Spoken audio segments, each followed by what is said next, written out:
अस्सलामु अलैकुम वरहमतुल्लाहि वबरकातुह। जी स्टूडेंट्स, उम्मीद है आप खैर खैरियत से होंगे, आफियत से होंगे।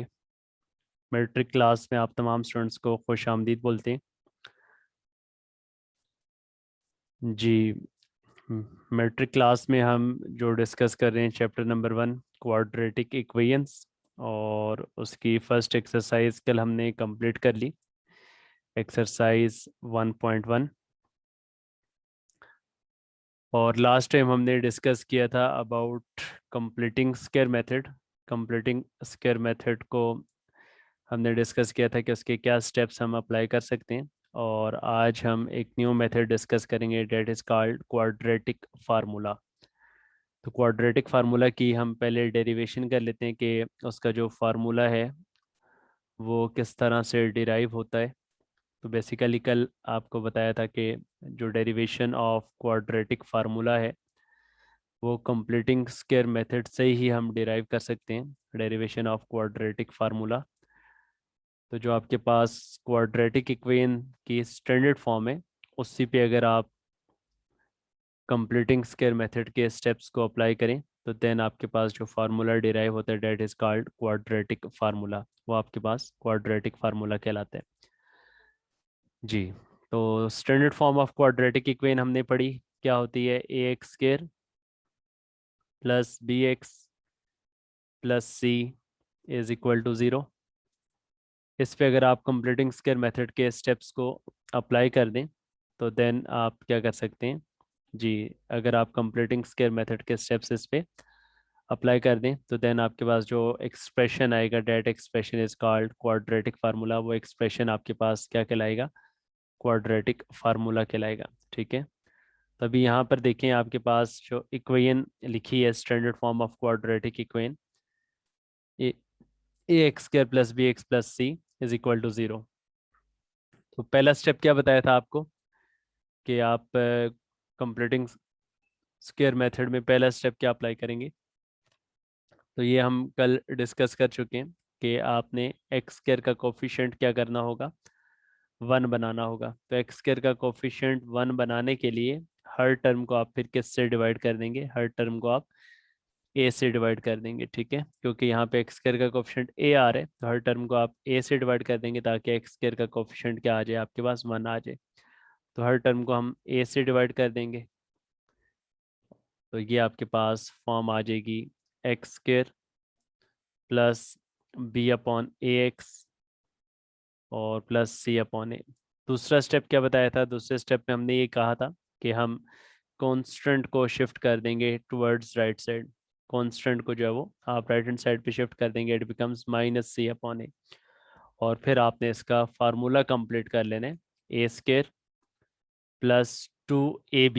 ए आपके पास क्या होगा? एक्स, और बी आपने कोई ऐसी वैल्यू चूज करनी है कि मल्टीप्लाई करने से बी एक्स अपॉन ए आ जाए, और फिर बी का स्क्वायर आप लेफ्ट साइड पे ऐड भी करेंगे और बी का स्क्वायर आप राइट हैंड साइड पे भी ऐड करेंगे। तो अब आपने देखना है कि बी हम यहाँ पर क्या चूज करेंगे। सर क्या आज 1.2 करेंगे? जी बिल्कुल बेटे, आज 1.2 के क्वेश्चंस करेंगे, लेकिन उससे पहले हम उसका फार्मूला डेरिवेशन कर रहे हैं जो 1.2 में यूज़ होने। और फार्मूला डेरिवेशन के बाद हम 1.2 स्टार्ट करेंगे। जी बेटे, वालेकुम अस्सलाम वरहमतुल्लाह। जी उमर खान बेटे, आज शॉर्ट डे है तो जल्दी ऑफ हो जाएगा। ठीक है, सही है। जस्ट हम एक एक एक पार्ट सॉल्व करेंगे, सही है, ज़्यादा सॉल्व नहीं करने जा रहे। अच्छा ये बताइए कि बी की हम क्या वैल्यू यहाँ पर पुट करें? बी की हम क्या वैल्यू पुट करें? ऐसे यहाँ पर बी की क्या वैल्यू पुट करें कि पुट करने से आपके पास ये फॉर्म आपके पास बी अपॉन।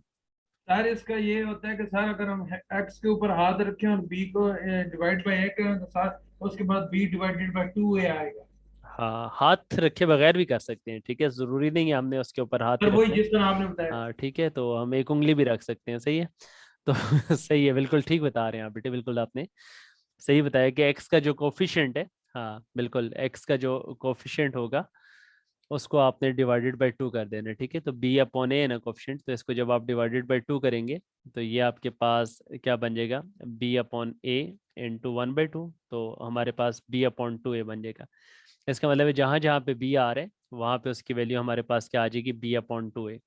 यहाँ पे बी अपॉन 2 ए, यहाँ पे बी अपॉन 2 ए, और यहाँ पे भी बी अपॉन टू ए। तो ये आपके पास लेफ्ट साइड पे फार्मूला कंप्लीट हो जाएगा, a plus b whole square का फार्मूला। तो x plus b upon two a का होल स्क्वायर, ये आपके पास यहाँ पे फार्मूला मुकम्मल हो गया। राइट हैंड साइड पे क्या आ जाएगा, माइनस सी अपॉन ए और plus b square upon four a square, और इसका हम एलसीएम ले लेंगे, फोर ए स्क्वायर एलसीएम आ जाएगा। ठीक है, तो फोर ए स्क्वायर जब आपके पास इसका एलसीएम आएगा तो यहाँ पे बनेगा minus four a c plus b square, ये फॉर्म आपके पास आ चुकी है। और लेफ्ट साइड पे x plus b upon two a का होल स्क्वायर वो एज इट इज रहेगा।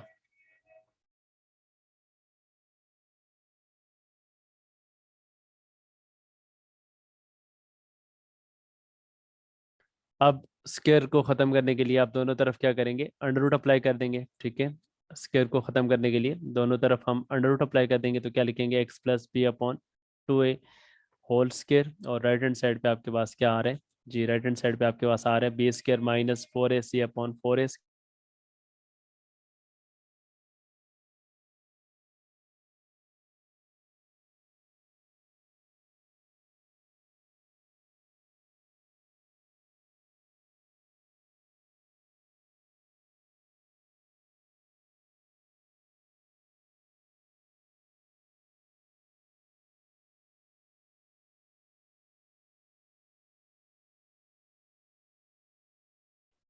तो ये आपने दोनों तरफ जब अंडर रूट अप्लाई किया तो ये आपके पास आ गया, यहाँ पे टू ए आ गया, और उसके बाद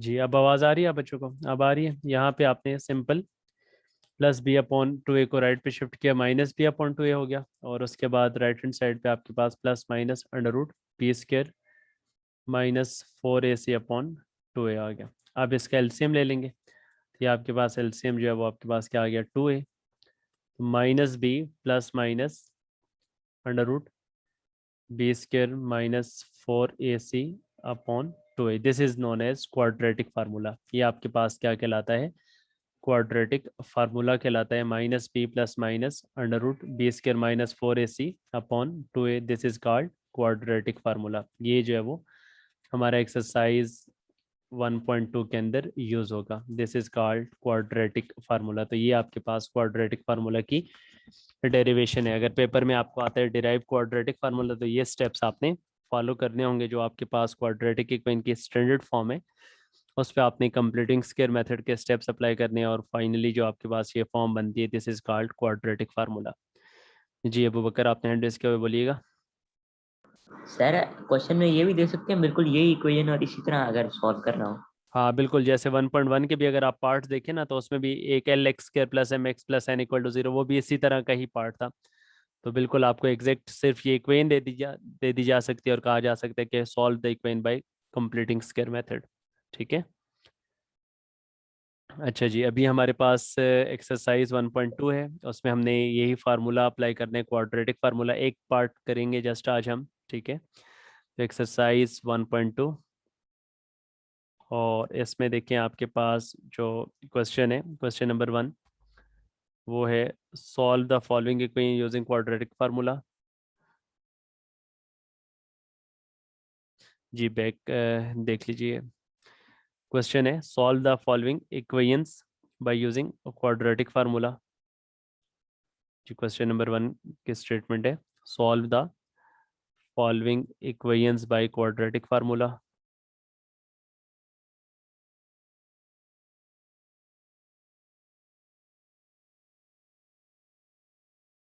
फर्स्ट पार्ट है इसका।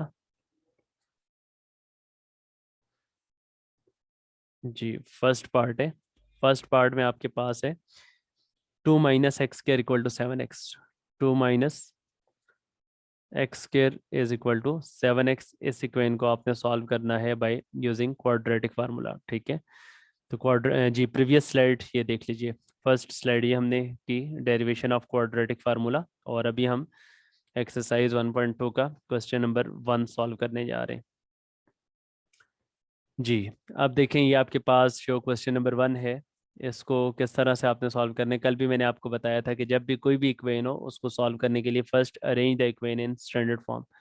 तो आप इसको स्टैंडर्ड फॉर्म में अरेंज कर लें। तो जो लेफ्ट साइड पे दोनों टर्म्स हैं उनको अगर हम राइट पे शिफ्ट कर दें, माइनस एक्स के राइट पे आके प्लस एक्स स्क्वायर हो जाएगा, और 7x ऑलरेडी राइट पे, प्लस 7x और प्लस 2 राइट पे आएगा तो -2। तो ये आपके पास फॉर्म आ गई है x square plus 7x -2 is equal to 0। ठीक है, इज इक्वल टू 0। ये आपके पास इसकी क्वाड्रेटिक इक्वेशन आ गई। और अब आपने यहाँ पे क्या करना है, क्वाड्रेटिक फार्मूला अप्लाई करना है। जी अब्दुल हादी बोलिएगा। सर जो एक्स स्क्वायर वाली टर्म है उसको हमेशा पॉजिटिव ही रखना होता है? नहीं, ज़रूरी नहीं है, ज़रूरी नहीं। क्वाड्रेटिक फार्मूला के अंदर ज़रूरी नहीं है कि आपने हमेशा पॉजिटिव रखने हैं, आप नेगेटिव भी रख सकते हैं। ठीक है। ठीक है सर, यस। अच्छा, अब यहाँ पे देखें आपके पास क्या आ जाएगा, एक्स स्क्वायर का जो कोफिशिएंट है वो ए आ जाएगा। ए आपके पास क्या आ जाएगा 1। एक्स का कोफिशिएंट बी, बी आपके पास क्या आ जाएगा 7। और कांस्टेंट टर्म वो आपके पास सी, वो क्या आ जाएगी -2 आ जाएगी। तो इसको आप फार्मूला में पुट कर दें। फार्मूला में जब आप इसको पुट करेंगे तो फार्मूला आपको ज़बानी याद होना चाहिए। X is equal to -b plus minus √b² -4ac/2a। सही है जी। इसमें जस्ट आप वैल्यूज पुट कर दें। तो जब वैल्यू आप पुट करेंगे, b की जगह पे क्या आ गया 7, और b का स्क्वायर मीन 7 का स्क्वायर -4ac। a आपके पास 1 है, c आपके पास -2 है अपॉन 2a। और a आपके पास यहाँ पे क्या आ गया जी, a आपके पास 1 आ गया। जी उमर बोलिएगा। सर मैं कह रहा था कि ये आपने अलग फॉर्मूले से भी किया, आपने जो पिछला किया था वो अलग से नहीं किया था, वो तो उसमें तो आपने वैल्यूज डाली थी a+b² वाले फॉर्मूले के अंदर। कौन से वाले में? सर में जो आपने पिछला स्लाइड दिखाया। हाँ, प्रीवियस जो स्लाइड है ना, बेसिकली ये हमने कंप्लीटिंग स्क्वायर मेथड अप्लाई किया है यहाँ पे। ये जो सारा हमने सॉल्व किया है, ये हमने कंप्लीटिंग स्क्वायर मेथड से सॉल्व किया है। और सर ये अगला वाला आप कैसे कर रहे हैं? कंप्लीटिंग स्क्वायर मेथड से जब आपने इसको सॉल्व किया तो फाइनली आपके पास ये फार्मूला एक बन गया, जिसे क्या कहा जाता है, क्वाड्रेटिक फार्मूला कहा जाता है। तो अब जो ये वाले सवाल हैं, ये डायरेक्ट हम इस क्वाड्रेटिक फार्मूला से करेंगे। एक्स स्क्वायर का कोफिशिएंट ए होगा, एक्स का कोफिशिएंट बी होगा, और कांस्टेंट टर्म सी होगी। तो आपने ए बी सी की वैल्यू इस फार्मूला में जस्ट पुट करेंगे तो इससे भी आंसर आ जाता है। ठीक है। ओके सही है। तो अब यहाँ पे इसको सिंप्लीफाई आप कर लेंगे, तो सिंप्लीफिकेशन में आपके पास ये बन जाएगा x is equal to -7 plus -7 का स्क्वायर 49, 49 प्लस 8, 49 प्लस 8 57 आ जाएगा डिवाइड बाई 2। ये आपके पास इसके दो आंसर आ गए, -7 प्लस माइनस √57/2। तो ये बेशक आप इसको अलग अलग लिख लें या इसी तरह इकट्ठा लिखा रहने दें। So we have solution set -7 plus minus √57/2। तो ये आपके पास इसका सोल्यूशन सेट आ गया। तो इस तरह से आप क्वाड्रेटिक इक्वेशंस को सॉल्व करने का तीसरा मेथड भी हमारे सामने आ गया। नंबर 1 फैक्टराइजेशन मेथड था, नंबर 2 कंप्लीटिंग स्क्वायर मेथड था, और आज हमने ये जो तीसरा मेथड है वो डिस्कस किया, डेट इज़ क्वाड्रेटिक फार्मूला।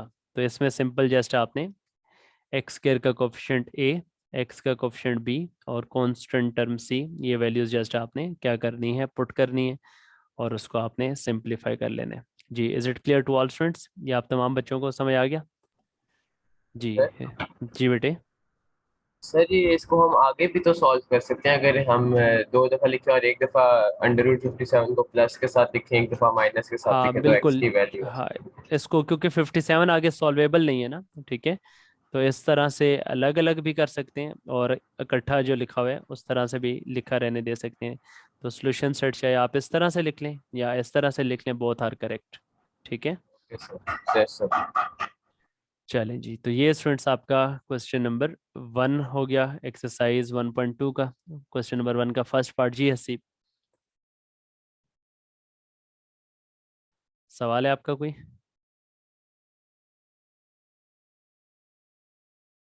चलें, आज फिर हम ज़्यादा काम नहीं करते, ठीक है।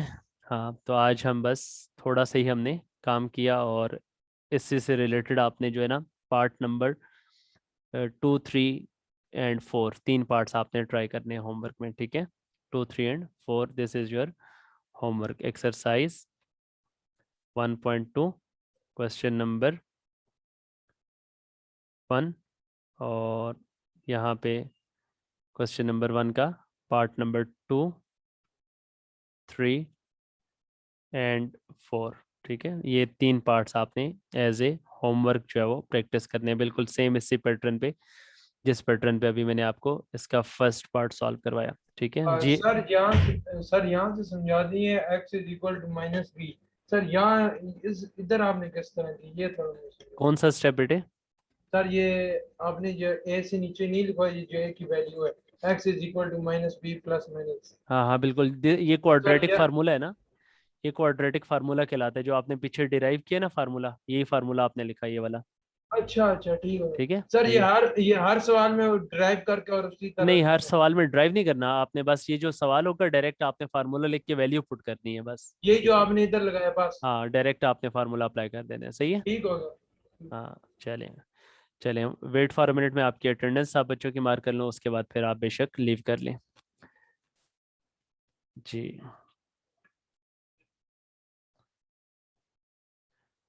जी आपकी अटेंडेंस में नोट कर ली है, ठीक है। ओके स्टूडेंट्स, फिर इंशाल्लाह मंडे को आप बच्चों से मुलाकात होगी। अल्लाह पाक आप सबको अपने सामान में रखे जी। नेक्स्ट क्लास तक के लिए अल्लाह हाफिज़। ओके स्टूडेंट्स, नेक्स्ट क्लास तक के लिए अल्लाह हाफिज़।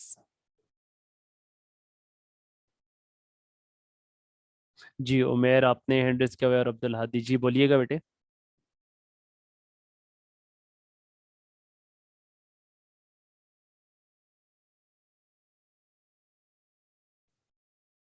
सर आज जुमे सर आप वो हदीस नहीं बताएंगे कोई जो हमेशा बताते हैं? हाँ हदीस आप कुछ शेयर कर दें, आपके जहन में आ रही है कोई? चले मैं आपको हदीस जो है वो सुना देता हूँ। उसमें जो जुमा के हवाले से मसनून अमाल है, तो मसनून अमाल में जो जुमा के मसनून अमाल शुमार होते हैं उसमें गुस्ल करना, ठीक है, मिसवाक करना, इसके अलावा जो है वो वक्त से पहले मस्जिद की तरफ जाना, मस्जिद में इमाम साहब के करीब जाके बैठना। वैसे तो अभी उर्दू की तकरीर तो नहीं हो रही, लेकिन अरबी भी हमें समझ आनी चाहिए, तो जो अरबी में वो इमाम साहब तकरीर कर रहे हों उसको गौर से सुनना, और मस्जिद के आदाब का ख्याल रखना, और दुरूद शरीफ की कसरत करना, और इसके अलावा सूरतुल कहफ जो 15वें सिपारे के आखिर से शुरू होती है और 16वें सिपारे के शुरू में ख़त्म होती है, उसकी तिलावत करना। ये जुमा के मसनून आमाल में से है, तो इसमें इस पे कोशिश की जाए कि इस पे अमल दरामद किया जाए, इस पे अमल किया जाए। तो अल्लाह पाक मुझे भी अमल करने की तौफीक अता फरमाए, और आपको भी अमल करने की तौफीक अता फरमाए। चलें ओके स्टूडेंट्स, फिर इंशाल्लाह आप बच्चों से नेक्स्ट क्लास में मुलाकात होगी। नेक्स्ट क्लास तक के लिए अल्लाह हाफिज़।